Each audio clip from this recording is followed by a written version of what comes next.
আসসালামু আলাইকুম ওরহমতুল্লাহ। প্রিয় দর্শক, আপনারা মনে করেন আমি সীমিত সময়ের জন্য প্রধানমন্ত্রী হয়ে গেলাম, তো আমি আপনাদের জন্য কাজ করব কয়েকটি। তার মধ্যে হলো দেশে মূর্খ অশিক্ষিত রাখবো না, সবকে শিক্ষিত করব।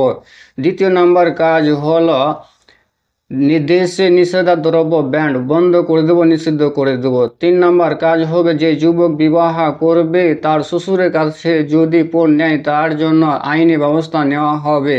4 নাম্বার কাজ হবে ইন্দোনেশিয়ার মতন ভিক্ষুক নিষিদ্ধ, দেশে মিসকিন ফকির রাখবো না। 5 নাম্বার কাজ হবে দুবাইয়ের মতন রাস্তাঘাট পথ চকমক চকমক করবে।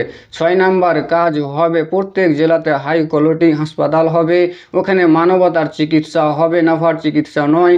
আপনারা কেঁদে ঢুকবেন, বের হবেন হাসি মুখে। ওখানে শুধু সুবিধা আর অফার। ইনশাআল্লাহ আমি গরিব মানুষের পাশে, আমি গরিব মানুষের সাথে। আল্লাহ তুমি আমাকে প্রধানমন্ত্রী বানাইও না।